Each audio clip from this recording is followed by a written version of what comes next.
Wayne here. I'm going to walk through a couple of turns and see if we can get our head around the combat sequence for you. So what I've got is a unit of 8 bases of mounted knights. They have the arrogant pride rule, so they're impetuous, and they've got plate armour, no shield.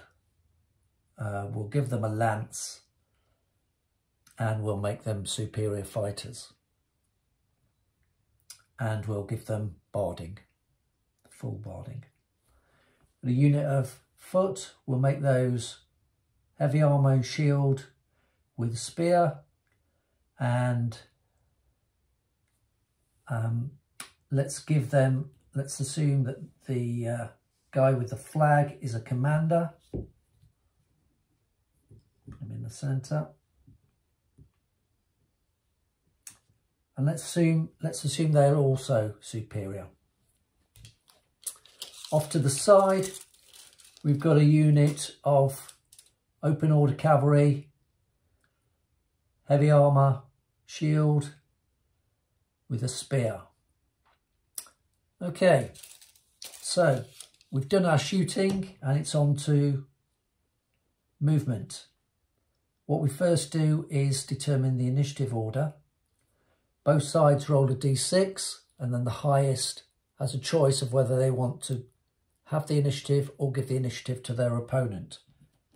Remember, at this stage, you can add in momentum tokens to add to your dice roll if you particularly want to seize the initiative. Let's see what happens. The knights roll a 5 and the spearmen, they also roll a 5. Okay, that's a tie, so we roll again.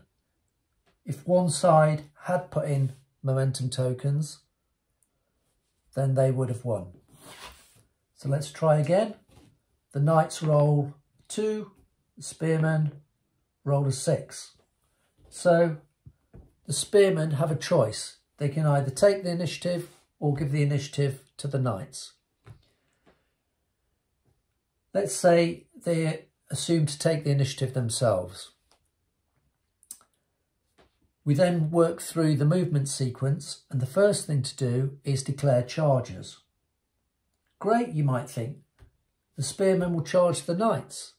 However, it doesn't quite work like that because we declare our mounted charges before any foot charges. So even though the spearmen have the initiative, the mounted charge of the knights comes in first. The unit here has a move of 16 if it moves straight ahead. However, for them to get a legal charge on the knights, they have to get the centre base into contact. That would mean they would have to go at an angle. That reduces their movement from 16 to 12. They lose a quarter of their move. So we can see that they don't have the charge distance to declare on the knights. So this side has no mounted charges. So the knights declare their charge on the spearmen. The spearmen must declare a charge reaction. They declare hold. We then do compulsory movement and then we do the charge. Move the charges. So the knights have charged in. They've managed to get their centre into contact, so it's a legal charge. We then do remaining moves, and in the remaining moves phase, the knights, this unit of cavalry moves up so that it's in a position to charge next turn.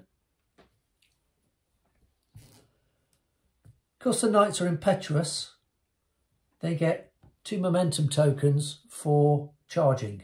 Normally, you only receive 1 for charging, but impetuous units get a bonus. They get an extra 1. The spearman player already has a pool of momentum tokens from earlier in the game, and it's at this point that both sides commit their momentum tokens. Spearmen are going to put 3 in. The knight player, let's assume that he doesn't have any more momentum tokens. He's used them previously, so these are the only two he's got.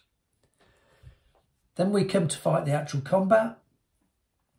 The knights have 3 bases in contact and they're shot cavalry, so they're going to get an extra 2 dice. Remember, it's 1 per 2 bases fighting rounded up. So 5 dice, they're both superior, so the knights are looking for 4s. Ooh, 3 hits. The spearmen have a defense value of 4. The knight's lance modifies that by 2, so the spearmen need 6s to save. They saved 1, so they take 2 casualties. That's not enough to remove a base, so all bases get to fight back. 2 per base in contact is 6, and then 2 for the character. So 8 dice needing 4s. 5 hits. The knights have a 2+ save because of their barding. No modifier for the weapon of the spear. But I rolled 2 1s. So the knights are going to lose a base. Come to do our combat resolution. It's 2 casualties each. The knights have 2 momentum tokens. The foot have 3. The knight are close order and shot cavalry. The foot are close order with a rank bonus. Neither side outnumbers. Nobody's discouraged.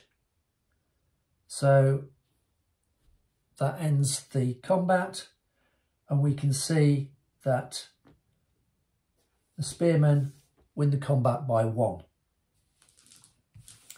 So a result of 1 is continue fighting, but the spearmen earn a momentum token for having won the combat.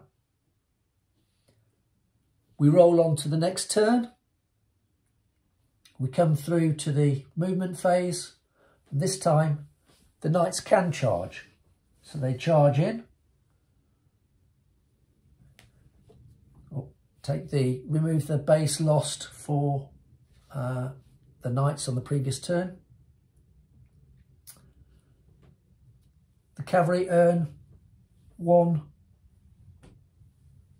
momentum token for successfully charging. So this side now has 2 momentum tokens in the combat. The knights don't have any. We used all those previously. So we come through to the combat resolution. Remember, the chargers strike first. So got 2 dice. I'll assume these aren't shot cavalry, they're just normal cavalry. 2 dice, they're not superior, so they need 4s. 2 hits. They've got a spear, so it's going to modify the knight's save by 1, so the knights need 3+ to save. They save them both. Now we come to these 2 units fighting. Normally it's simultaneous unless 1 unit is superior. In this case, both units are superior, so it's simultaneous. We'll do the spearmen. 8 attacks. Needing 4s. 6 hits.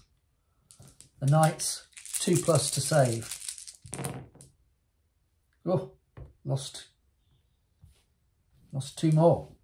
2 more 1s. Even though the knights lost a base, because it's simultaneous, they still get to fight back with all their bases. They've got a choice here. You have to fight the base you're in contact with. Here, I'm in contact with both the cavalry and the spearmen, so I've got a choice. Do I want to fight the cavalry or the spearmen? I'm going to fight the cavalry. So I've got 2 bases against the cavalry. Because these aren't superior, and I'm going to hit them on 3s. Ah, 2 misses. And here, 2 against the knights, 2 against the spearmen needing 4s, 2 hits. Let's say for example, that these knights were veteran and I wanted to use my veteran rule. I'd have to re-roll all my attack dice. So even the ones that hit, not just the ones that missed. Okay, in this case, I won't use it because I only get to use it once. So 2 hits. This time, the spearmen are saving on 4+. Because it's the second round of combat, the knights cannot use their lance. They failed 2. So, the knights lost 2, the spearmen lost 2. The spearmen are close order, they have a rank, and now they outnumber the knights. So they're getting an extra 1 for that. And they have 2 momentum tokens. Not looking good for the knights here. The knights did 2 casualties and they're close order. So, adding that up, the spearmen win by 4. So the knights now need to take a break test at -4. It's no line of battle.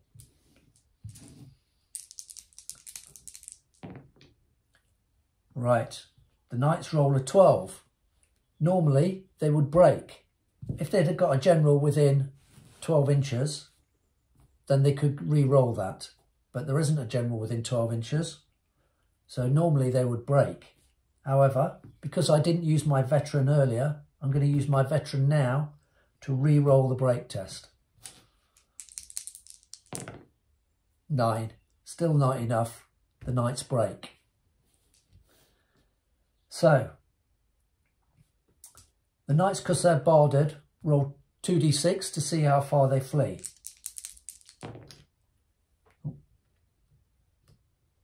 9.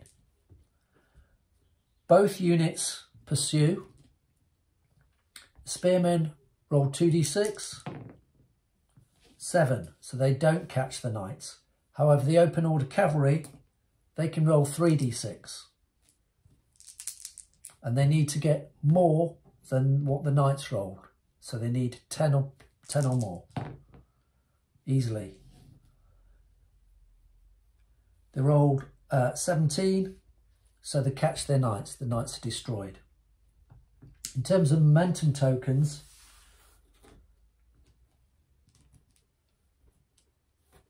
they're going to earn 3 for breaking the knights, another 1 for getting them to take a test. So in this case, the knights broke and were run down by the cavalry. So the spearmen would go there 7 inches and the cavalry move and catch and destroy the knights. Hope that makes sense. Cheers.